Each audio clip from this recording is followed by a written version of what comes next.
Hello and welcome to episode 2 of our Survival Kits for Product Lifecycle.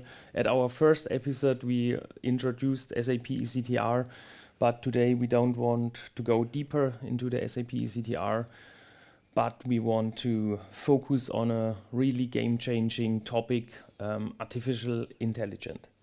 So everybody is talking about AI, and AI is developed so fast, and it's in our daily business, we use it in the private environment, but also at work.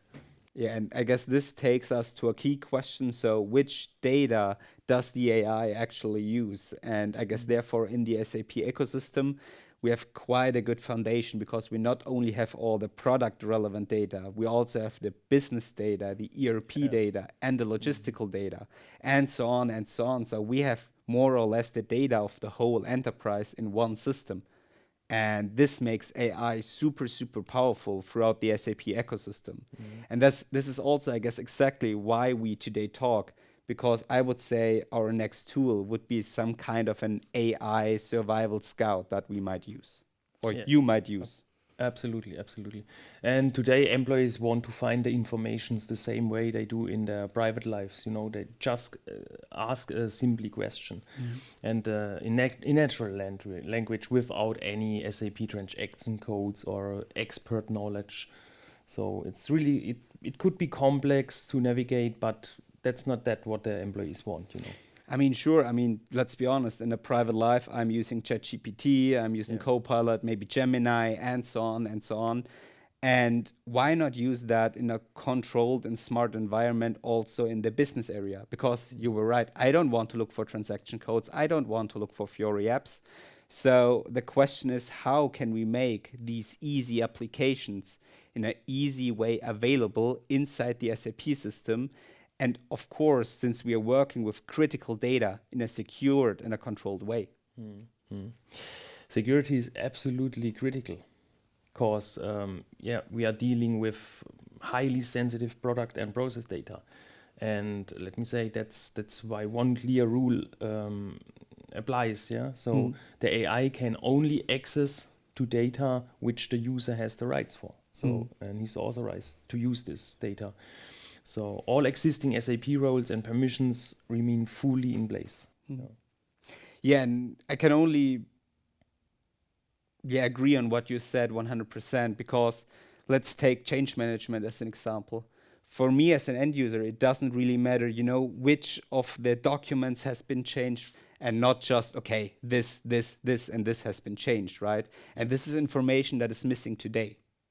Or the context itself, I would say, is missing today. Yeah, absolutely. Yeah, in the context of our survival kits, I like the idea to say it's just like a scout. Yeah, AI is really strengthened in summarize or accurate data, and it's like a scout. He show me the right path in the right context.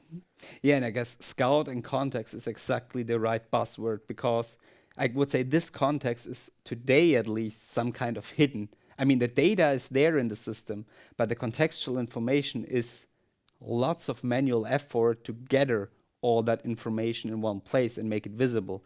And I guess this is where AI could really be beneficial. Yeah. And I mean, the example of a scout. So you as an employee, you don't need to know the perfect route. You can just simply ask a simple question, and the scout brings you to the right data in the right context at the right time. So now when we look into DSC, right, for us, AI isn't just, a new tool or a new feature. We really see business value in it, which can help our customers to speed up their processes and also to make the end user's life faster and easier, and also to gain a better alignment or understanding from the end users why SAP matters. Why does the data matter in the end? Especially when we have product data, when we have engineering data and manufacturing data all together in one system. So there's a huge range of possibilities where AI might take place in the end. Yeah, absolutely. And this is just one example, just think about the enablement of employees. That could also be a a really good way to do this with support from AI. Yeah, Sure. of course. Yeah, if you would like to dive deeper into the topic of AI, we will also host a webcast about it.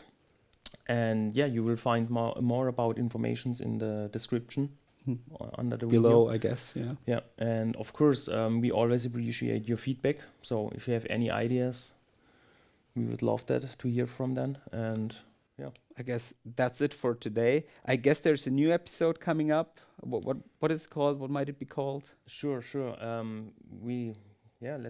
Let's say it's a surprise. Yeah, you will see in the next episode we will unpack another tool from our survival kits. And thanks for watching.